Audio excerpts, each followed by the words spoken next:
Se gli amici lì stanno ancora prendendo le cuffie, aspettiamo ancora un minuto.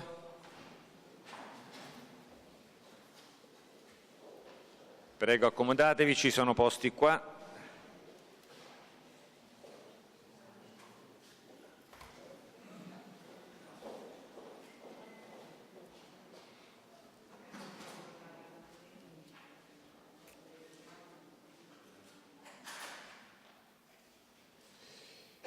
Intanto buongiorno, benvenuti, io sono Mario Tedeschini Lalli e qui come, diciamo, con il cappello di corresponsabile del Comitato Internazionale della Online News Association, che è la più grande organizzazione di giornalisti digitali del mondo e che dal 2009 collabora attivamente con il Festival Internazionale del Giornalismo con dei propri eventi, del quale questo è l'ultimo come tempo di presentazione, perché abbiamo cominciato naturalmente da mercoledì, ma è probabilmente il clou del nostro programma. Io sono qui soltanto per darvi il benvenuto. Funziona la traduzione? Sì? Bene, grazie. Anzi, ringraziamo gli interpreti per l'aiuto che ci danno nel nostro lavoro. Le cuffie qua apparentemente di una delle relatrici non funzionano.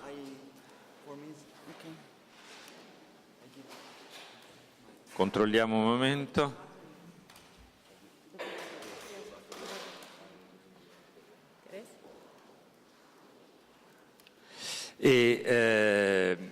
Per cui mi limito a lasciare la parola ad Alessandro Cappai, che è il digital editor di un gruppo di giornali locali del nord-ovest italiano, oltre che attivo membro del gruppo italiano dell'ONA. Prego Alessandro che ci presenterà le nostre ospiti e l'argomento del quale parliamo. Grazie.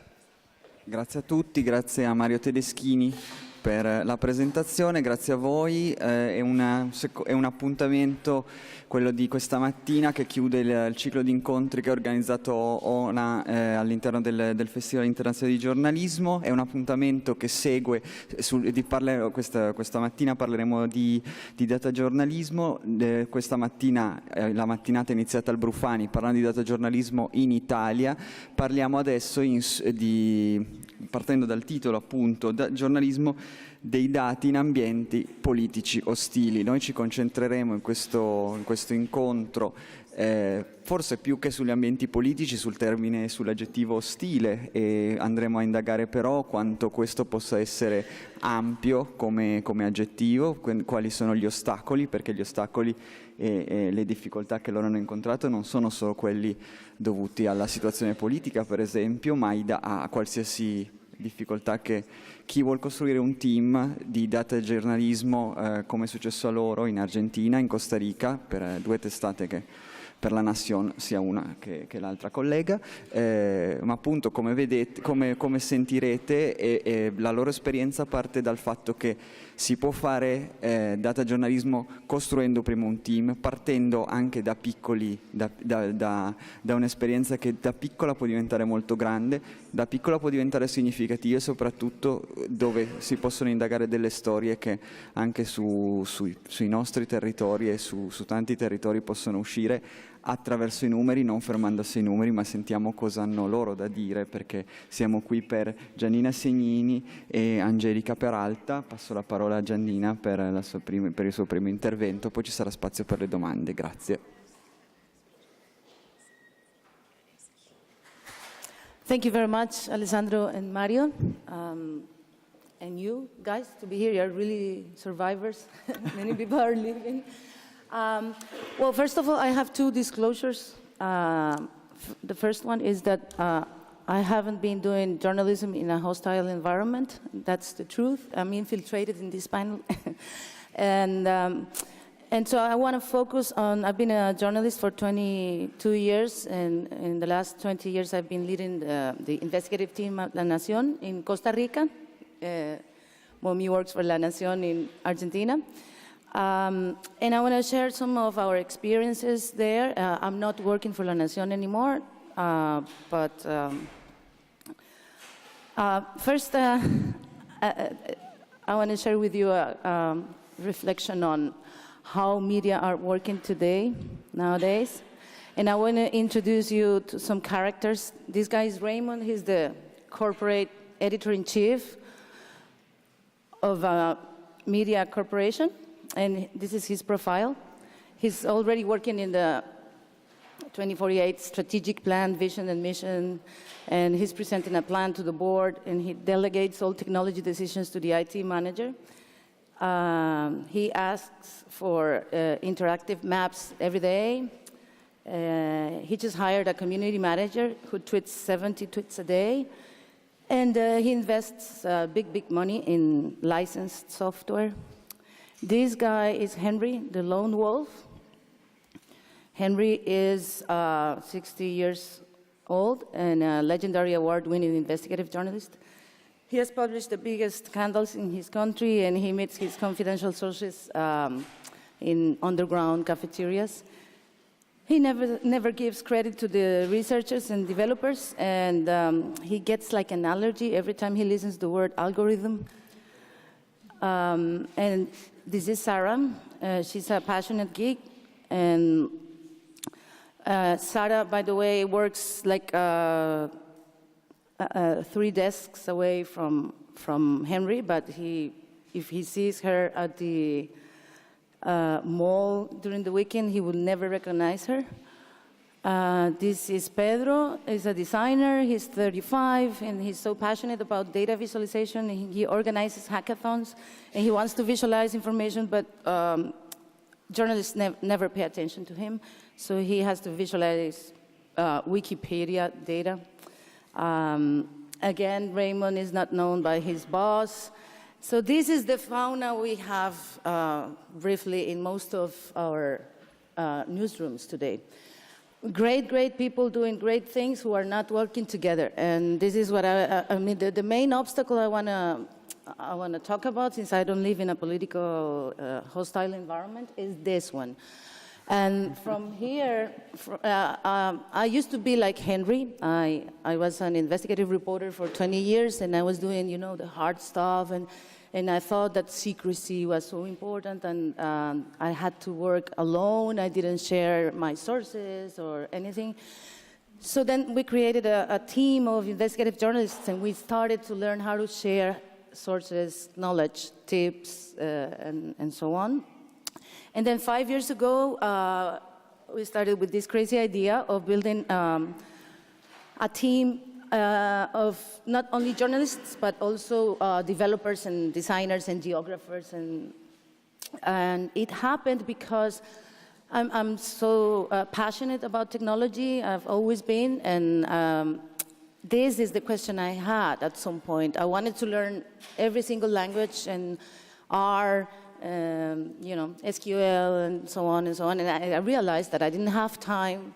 My entire life would never be enough to learn all the things I wanted to know. And so I came with this conclusion that I didn't have to become a journalist myself, and that the best way is to work as a team and to build alliances with programmers. And the basic stuff here is how to learn how to speak engineering, how to speak geek language. And we started from there, working with 2 developers. And at the beginning, we looked like this. The journalists in the newsroom were really upset with having a geek in the newsroom. And after a month, the first developer I had in my team, he came like 15 days after he was hired and said, look, I cannot stand this situation. There's too much noise here. How can you work like this? This is a mess. I need a transfer immediately. And I thought it was not going to work. And also because there is a generational crash. These kids were 24 or 25 years, and we were 3 dinosaurs coming from the investigative world. So the magic started to happen when in phase 1, we journalists had, of course, passion, a sense of nose, and some narrative sometimes. And then the programmers had discipline, languages, and tools. So then what happened is in phase 2, they started to have a little bit of passion, and we are still learning some discipline. And in phase 3, what happened with the team is that we were combining our skills and our passion, and now these programmers who were recently hired by ICIJ, Mar is working with them, are more journalists than any journalist I can think about. And I have to say here that it's easier to turn a programmer into journalism than a journalist into programming. So the team, we were 3 reporters, 2 engineers, but we were working as a team with other professionals in the newsroom who were working for the commercial area. Like, for instance, as I mentioned before, there were 2 geographers who worked for the distribution. They were creating the routes for the newspaper and the distribution, and they were super happy of working with us, geocoding information and mapping information, and as well as the other professionals within the corporation. So, well, basically what we did is trying to complete this cycle in every single project, like getting the data, which sounds easy, but it's not really easy, as Mommy will explain. Cleaning it, processing it, and I don't want to go into details, but basically what makes us different from other disciplines in terms of data is the analysis. I do really believe that, that visualizing information is not enough. We need to compare, correlate, cross-reference data to find trends, patterns, usual behavior, or explanation of social phenomenon, and so on. I think that there are many things that are not necessarily data journalism, especially headers with composed by questions, and so this is what we planned. This is what we wanted to do: mining data to present relevant stories. And the way we were working was like this. We were getting data from official sources. I went and had meetings with ministers and public officials and so on. And then we were scraping data 24/7, like every day, every night. Especially, we didn't want to compromise our bandwidth or the third party's bandwidth. We were scraping at least 8 databases. And at some point, we had all the public data available in the country, consolidated and processed, and not even the government had this information. So the model was the opposite of what we are used to do. Like normally, we think about a subject, and then we go gather the data and try to, work from there. We did totally the opposite. We gathered all the information available, everything you can imagine, like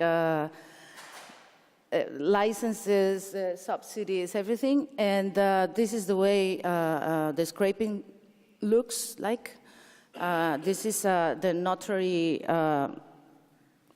database, and they have every single lawyer or notary in the country is listed here. So we create a script and go and gather. When I talk about data, I'm not talking about text, okay? Data is everything. Pictures, videos, you name it. You can scrape and process everything, metadata, whatever. And this is one example of this guy is the Mr. Tax Collector. He used to be the finance minister of the country. And there was a discussion about a new bill, basically that pretended to increase taxes. So we thought, how can we cover this in a different way using data? The whole country was paralyzed and polarized as well in 2 sides, like politically and economically. So we thought, okay, these guys were pushing for this bill. Are they paying taxes? And as you know, tax data and tax information is confidential all over the world. So, but there was one particular tax that we could track.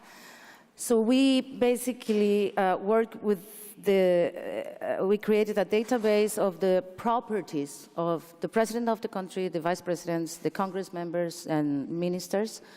And not only their properties, but their wives and husbands and companies' properties and so on. So at the end, it was a big database. What we did is trying to compare the declared value of the properties and the real value. And that was public information, so we created this big database. And at the end, we found out that half of the ministers were not paying taxes, were not declaring their properties. But the worst case was this guy, the minister, and his wife, who was at that moment the main advisor to the president of the country. Both of them had to resign. This is one of the publications, because they had 5 properties and they were not declaring the value of their properties for 12 years. And so the magic of this story is not just the political impact that it had. We created we had a huge discussion about this thing, because the whole database, we built this interactive application with geocoding every single property. And so we thought, well, maybe people are going to say, this is risky. I mean, all their properties are there. This could be dangerous and so on. But the information is public, so we decided to go on. And this was one of the most visited pieces of information that we published. So the impact, as I was saying, is that we didn't get this information from leak, from a source, but by interviewing oceans of data. So that's what I really like about investigating.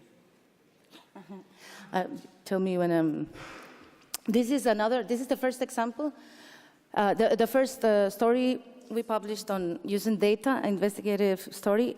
We had Reginal Elections, so we created a database with all the candidates' names, and then the criminal records for everybody in the country, and the people who were prohibited to occupy public positions, and people who were not paying taxes. And basically we combined the 4 things. And the question behind this was, are these guys, I mean, among these people who pretend to become mayors, they are not supposed to be in these other databases. So the outcome was basically that there were 27 candidates who were prohibited to occupy public positions. There were 6 people who were condemned of all kinds of crimes like kidnapping and fraud and robbery. And so again, we published the story of the whole picture and an interactive map with all the cases, so people could go and find the angels in their own regions. But then we were not only working on mayor investigations, but also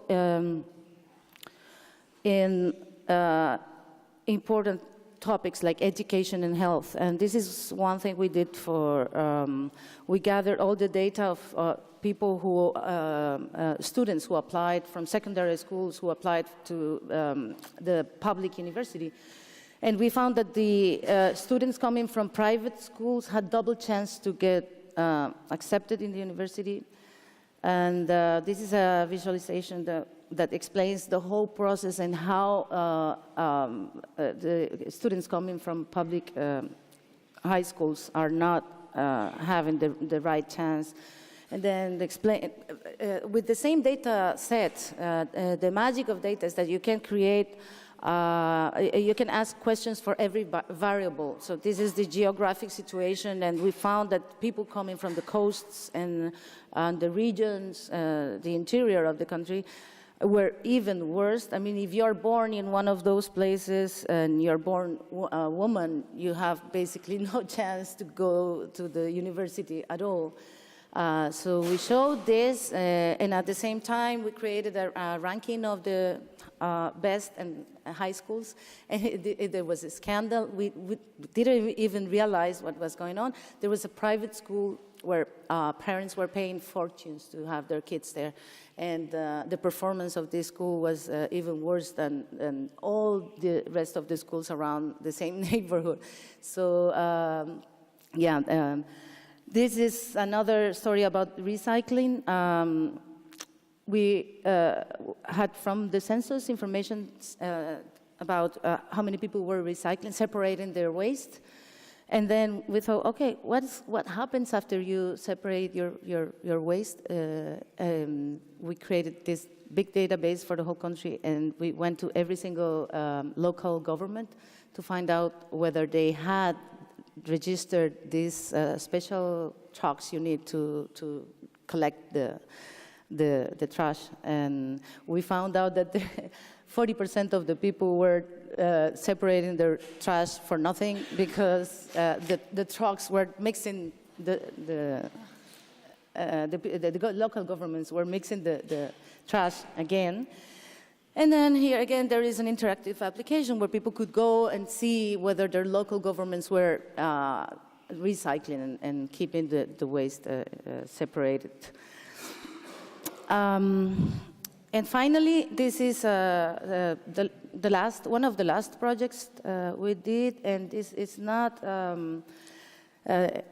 We collaborated with ICIJ, the International Consortium of Investigative Journalists. They got 2 databases of offshore companies, and so the 2 developers who used to work with me in the team cleaned the data, processed the data. Mar, who is here, worked closely with us from ICIJ, and basically created this interactive application in which you can go and search offshore companies based in many jurisdictions and territories.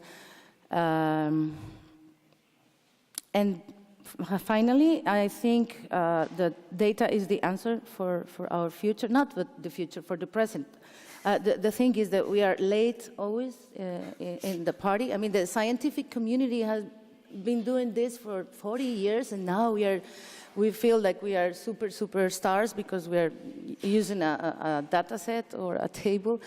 I do think that there are 3 reasons to start doing data journalism, and this picture really shows my main concern when I started doing data journalism, and is that especially in the small countries like the one I live, Costa Rica, we are only 4 million people, and everybody's cousin to everybody and friend to everybody. And so at some point, I noticed how there were some people who were experts in trying to seduce us, using us, and giving us the information they wanted to give because they had some interest. So I think data journalism allows us to become independent from these sources. And there's also a thirst for value. Contrary to what people say, I think the web is full of data. There's a lot of data there. The problem is that there is too much noise. And so I think we have to think in a different way, especially in the newsrooms. Now everybody's focused on real-time information and breaking news. So journalists have to tweet, go to Facebook, add more videos, and blah, blah, blah. And we are aggregating content in an amazingly rhythm, but it doesn't add value. So I think data journalism does this, and then people can recognize when you have different information, impact information that could change your life. So thank you very much. Thank you.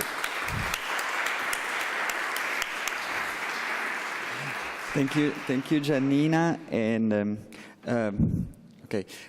Come è stato detto poco prima al panel sul datagiornalismo in Italia, il datagiornalismo non sono solo numeri, questo lo dimostra, è un metodo, sono le storie che Giannina ci ha appena illustrato. Passo la parola alla collega Momi Peralta, È tutto pronto. Anche la collega argentina dalla testata La Nacion ha nel suo curriculum però anche tutta un'attività di formatrice e di docente. Infatti passo la parola. Ready? Okay. Thank you. Good morning. My name is Angelica, but that's also the name of my grandmother, my aunt, and my cousin, so I'm renamed Mommy. That's my nickname. So, well, we are, yes, in a much more hostile environment than Costa Rica. These are some figures about La Nacion, based in Buenos Aires, Argentina. You can see the Sunday print circulation, 330,000, and lanacion.com, which started in 1995. Now it has 15 million unique users per month. We have also magazines and Impremedia, US Hispanic leading publishing company. What is La Nacion Data? La Nacion Data was born in 2011. It's La Nacion's initiative to develop data journalism and contribute to opening data in Argentina. And why opening data? You will understand afterwards, but so this is our initiative. We started La Nacion Data as a project inside La Nacion, and it's like a bottom-up project. It wasn't in the newsroom, it wasn't in the business side, it was directly depending from the digital director.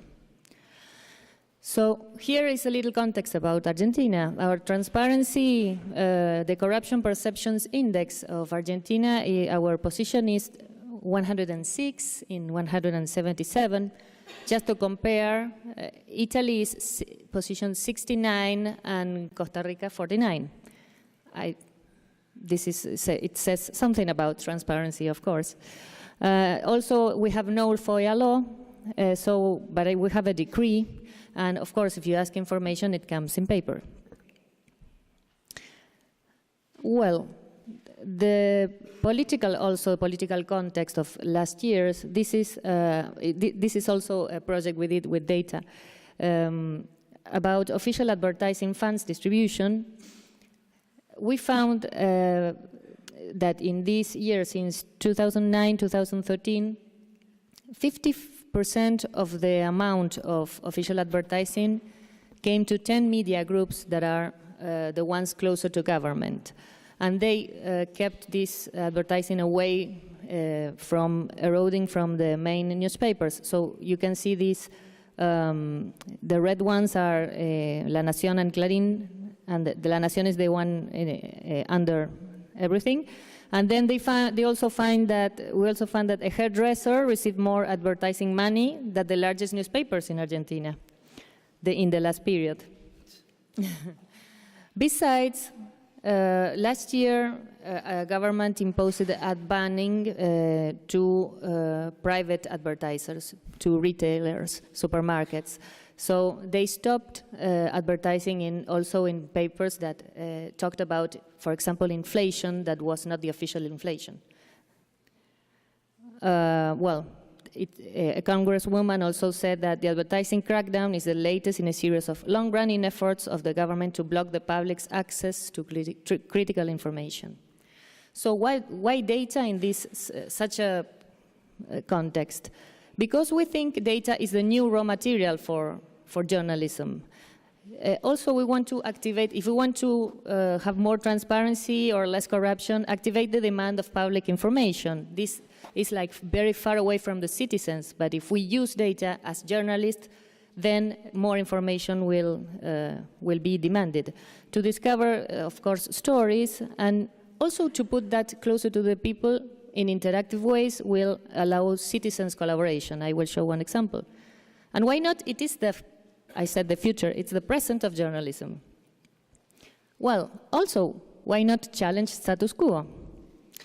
So we said, we presented this internally in final days of 2010, and the first reaction was, no, here there is no data. Data is a lie. It's not credible. We are not the US or the UK or the New York Times, or what do you think? In terms of transparency, we don't have programmers in the newsroom, no. We don't have skills in our newsroom to gather or analyze data set. Most of journalists didn't manage Excel. We don't. So we said, what are we doing with this situation? Well, we have to kill this skepticism one by one. And how? By doing. So we said, well, we must convert ourselves into data ninjas. Here, yes, in Argentina. So how? Just little tips. First, you start learning, if you're in the communications industry, you are a journalist, and we are in a digital world. This is evolving every day, and you have to study not only the technology that evolves, but the users, the consumer. So the consumer or our own kids are teaching us which trends are the ones that are going to come. So here you can learn free, like here in this festival, or the online MOOCs, or go to conference, or follow them online. There are lots of videos you can follow them free. In ONA, it was our first inspiration because we realized that data journalism was spreadsheets. Yes, you can start with that. So we became a member of different organizations. Most of them are free or not expensive, and you subscribe to data journalism lists. Then embrace hacktivism. In every country and also in many cities, they're starting communities of hacktivism. That these are developers that really are committed to change through applying their technologies to data. So you can start studying this, Open Knowledge Foundation, Hacks and Hackers, locally in your cities, also in regional ways. Night Mozilla Open News is also a community. You can subscribe to that and learn. And, well, what about the data sets? So here is no data. No, there is data. It's almost sometimes in difficult formats like PDFs to convert, but we love also PDFs because if there is the data, there is hope. The problem, we also do scrape. Scrape is like download, automatically download lots of data. As soon as we find some target to download, official site that has information, we do it. Because in Argentina, it also disappears. So when it's in the news, somehow you go back to that website, it's down. And then the information is no more there. So you cannot trust if it's online only. You have to save a copy. Well, be humble, become a data builder. If you have to type 200 data, it's like, we call it data therapy. So we do data therapy. It's no thinking, drinking coffee, mate, and then you have to check it, of course. And the team, well, I say like the team is the engine. First, look at the heart, then the brains. Brains you can outsource. The heart is unique. And of course, and I think you should also see around in these conferences or when you talk to another people in your group, your friends, you find that there are people that are activists for change or for doing things that can really change things. And then you find these individuals, they really make a difference. And you gather together, you talk, and why not? Then you discover that he has these skills or another skills. And especially look for people that love to learn, because these are the people that are evolving. The team, look around. So if you're in a newspaper, for example, the IT person, the business intelligence person, some even from the accountants, you can really ask for some consultancy or join together. And then in our example, one of the main developers in La Nacion is now in our team because he started, and we have 50% of him, and then he found his passion here, and he's great. And well, developer and journalist, they are the perfect team. But what you have to build is the bridge that is two things. One is the language, is to speak the same language, and as Janina said, and the other is trust. You have to show the journalist, to give you the source, you have to show a very fast results for him. So Also then you can have a data miner that is focused in analysis and design, interactive design, that is very, very important too, and also socialize this work. So this is like the perfect team. Tools and technology. Most of tools are free or not expensive. Here we have lots of tools that we use. And Google Fusion tables, lots of spreadsheets. We love to do spreadsheets. Tableau public for visualization. That is, you don't need to be a programmer. We love tools. We love to have the programmers developing platforms or complex data sets. And the journalists to learn analysis or simple tools for visualization. So you don't need always the designer to rebuild. No. You can do it with the journalists well-trained. Then, this is, for example, Tableau Public. We self-taught Tableau Public. We went to a Starbucks coffee in a shopping mall in Buenos Aires, 2 days with a designer. And we have the pictures. And we learned with the videos. And it's not free because the Starbucks is not so cheap. And while you're frustrating with you cannot get the super data, you play with others' data because the open data movement is very generous. So we did this. We downloaded the Guardian in the Olympics, and we translate all to Spanish, and we did our own Tableau graphic. And then the Guardian took it and said, oh, this is better than us sometimes. And also be generous for others to reuse. So here is a case of inflation in Argentina. We have this problem in Argentina with inflation, so how we could show with data what we cannot tell, because the problem was that the National Statistic Institute was intervened in 2007, and since then has reported an annual inflation rate below 11%. Economists and provincial governments started reporting high inflation rates.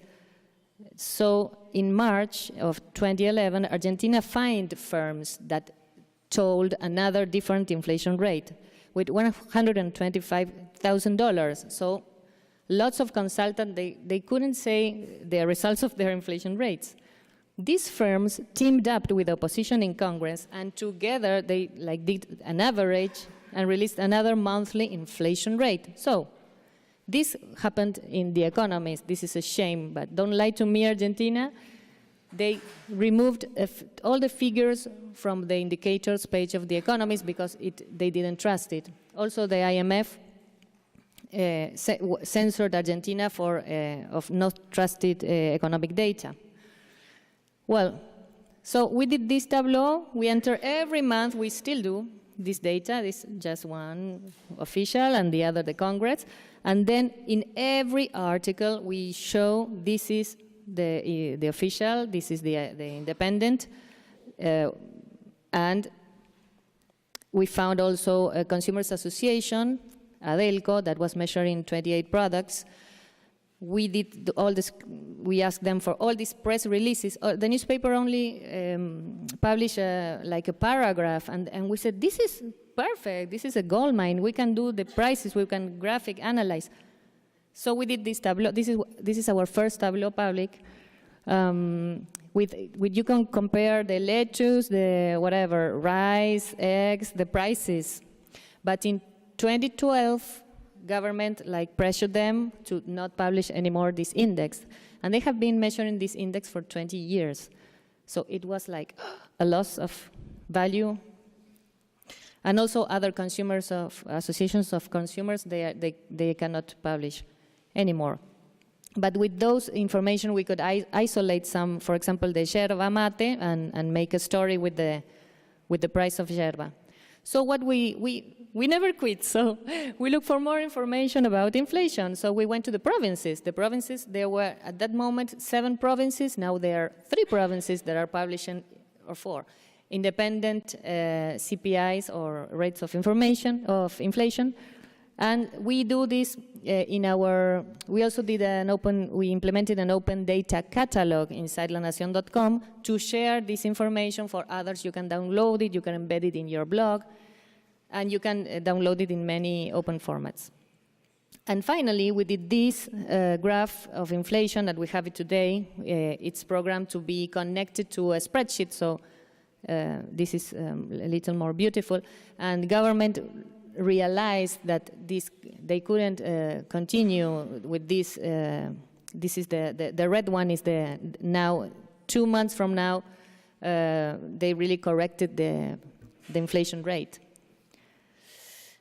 Well, then we did these Senate expenses with 34,000 scanned image PDFs. We OCR them, we transform it to a structured data set. And we publish a lot of front-page stories that are now being investigated by justice. These are front-page stories and full-page stories in the newspaper and online with the Tableau public. We showed how overlapping of our vice president trips, and he presented expenses of destinies that he couldn't visit at the same time. So there was a problem with the information or with what he was presenting. But 34,000 PDFs converted by an OCR, we didn't trust all although we tried with 3 different OCR engines, we didn't trust all this conversion. We think there is more and more and more stories. So what we did, we copied the ProPublica Free the Files project. We asked, of course, ProPublica, they said, feel free, we are open source, copy everything. And we rebuilt it, we are Knight Mozilla Open News Fellows. And this is a very important message. There are lots of tools to reuse, Document Cloud, Overview, many Knight News Challenge platforms that are being built for everyone to reuse for free. So we took this idea from the MP's expenses of The Guardian to ask help from our readers, and we did this. Both Data is our project about Senate expenses. We put 6,000 PDFs of expenses, and they are screening and processing. We passed in, I think it's a month, 4,000, that it has a validation of 3, so it has to be 3 people that put the same amount, so it's good, because in Argentina we also have people that make up any lies, and then not accurate information, I mean.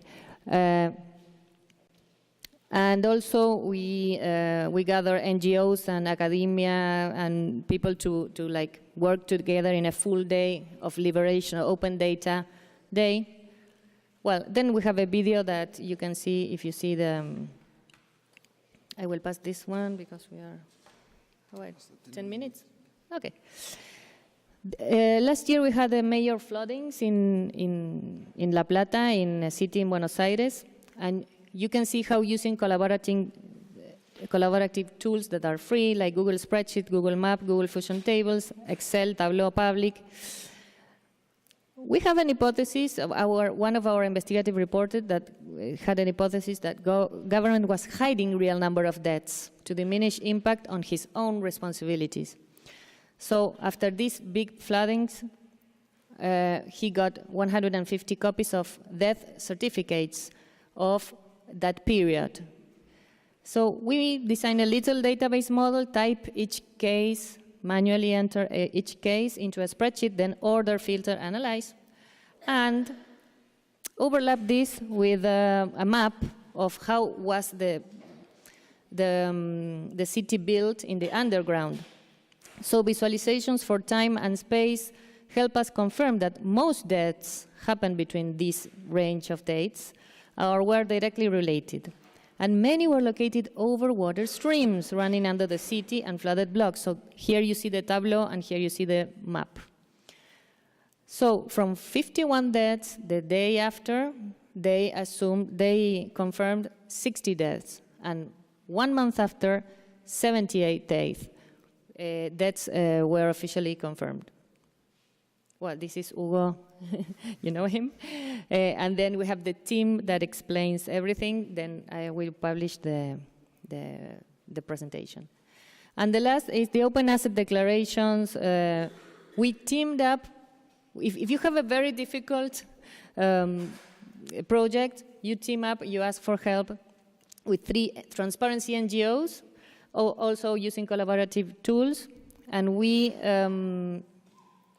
We had almost 30 volunteers from these NGOs. We coordinated the project, and we entered, it's not 15,000, it's more than 30,000 rows of information that were given of assets of declaration of public servants.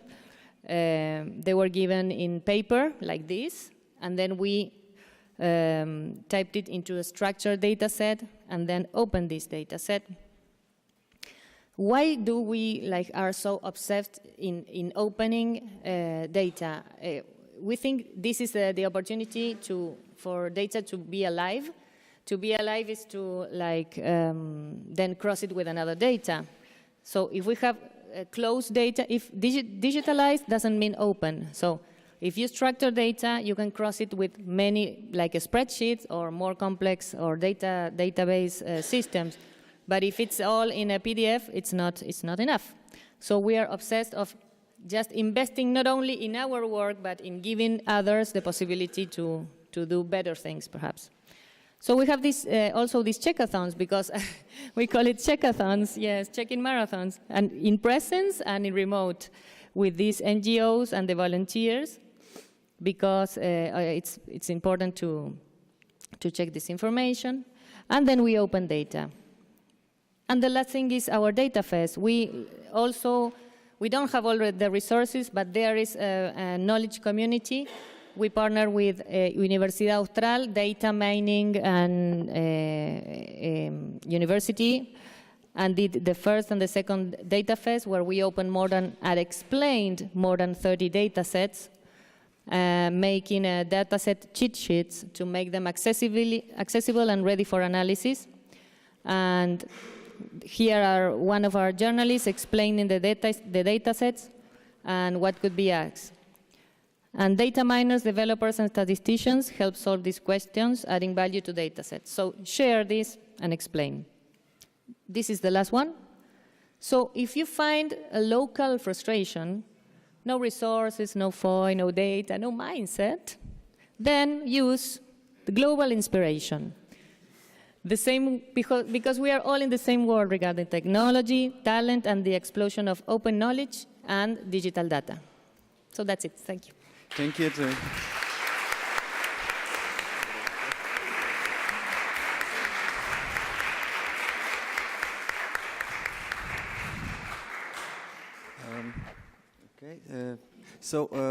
Abbiamo ancora 10 minuti di tempo, quindi possiamo fare la parte di question and answers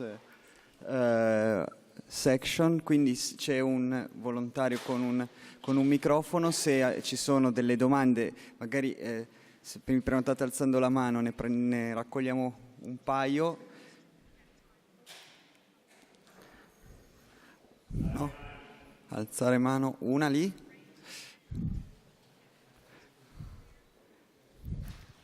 Domande, ecco, una domanda breve. Grazie. You spoke about the importance of team between developer and journalist. But do you think that in the future we will have just one figure, just one person that is journalist and developer at the same time? Grazie. You both? Yes, I think our grandsons. Okay, now? Yes, I think our grandsons probably will learn programming since primary school. That's the obvious thing to do, but it's not happening now. So at some point, programming, I think, is not going to be a profession itself, but a new skill that we had to learn. But in the meanwhile, teamwork is so important. I think in the computer world, there is also, this is what we call high-end and low-end. So for a journalist to manage very well data analysis, I think it is okay, it will happen, or it's already happening. But programming has its own science in what languages are now better, and you have to, it's like playing piano, that you have to be there inside this community and following these last things for optimization. And also the high end is data science that has, it's always evolving as well. So. Yeah.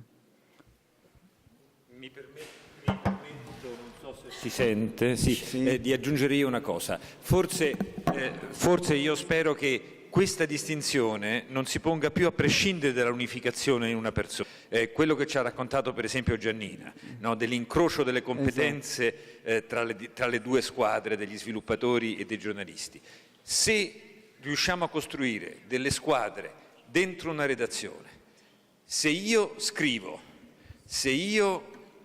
codice, se io faccio una fotografia, siamo in una redazione giornalistica, cioè tecnicamente produciamo giornalismo tutti quanti, cioè siamo giornalisti. Non è il giornalista colui che scrive un testo, è il giornalista colui che produce informazioni rilevanti per i cittadini. No? Allora, nelle redazioni tradizionali un fotoreporter è un giornalista specializzato che fa delle fotografie. Anch'io faccio delle fotografie con questo, ma non sono un fotogiornalista, no? Però il fotoreporter lavora insieme a quello che scrive il testo, tutti e due sono giornalisti, fanno parte della stessa redazione. Quindi credo che il problema della specializzazione in un senso o nell'altro non si ponga se il mindset culturale ci fa capire che non ci sono i tecnici e i giornalisti, ma sono giornalisti che usano diversi strumenti tutti quanti. E volevo solo aggiungere rispetto a quello che dice Mario, sottoscrivo in pieno, se si apre questo canale di comunicazione, quando lei parla di geek speaking e di questa specie di linguaggio che incomincia a diventare un codice che ci trova poi sullo stesso piano. Ci sono altre domande? Avevo una curiosità io, question. Giannina, about the engagement, Momi said before that they organize also a community for checking and for develop their data set. But in your experience, also the feedback and engagement for the communities about your work on data. We were not so active as La Nacion in terms of engaging with community, but we started Hackers in Costa Rica, and we had no idea that it was going to work. We prepared the first session 10 days before. Yes, I explain just a little bit. X and Hackers are the meetup where often journalists with X skills and hacker with journalist skills meet together. Okay, sorry. Yes, so there are chapters all over the world, and we thought, no, this is not going to work. And the restaurant was packed. We had 200 people the first night, and then we found great people that we had no idea that they existed. I mean, building things. I was yesterday. I love to say that there is nothing better than seducing geeks in a good way. Once they start helping you, they become a nightmare. I mean, they chase you. they really want to do things, and so we were also working with I went to talk to the dean of the computer science school, and we had a program in which, because now at some point 2 developers were not enough, and we had no budget for more, so they were doing their practice in our newsroom, but we had concrete projects. So there are many, as Mommy said, there are many ways. This is not about money, this is not expensive, it's not rocket science. Their project explains how just wanting to do things and pursuing them is, I think, enough. Yes, for us, we started in 2011 going to every hackathon and working there, not just hello and then we go. No, you sit and you work, and whatever you can, you do. If you have to enter data, clean it, anything. So it's important. If you go to a hackathon, you feel, what can I do? I'm not a coder or designer. What can I? Yes, you can. You always have something to do, even if it is like, find a thing that no one else wants to do. So if you mess with data, do the data thing that all the programmers like. They always say, oh, yeah, this we can do it, but if it is the data there. So there's never the data ready, so you can help preparing the data. No excuses. No excuses. Ok, ci fanno segno che il nostro tempo è scaduto, lasciamo la sala, ringrazio le nostre relatrici. Il festival e buon proseguimento.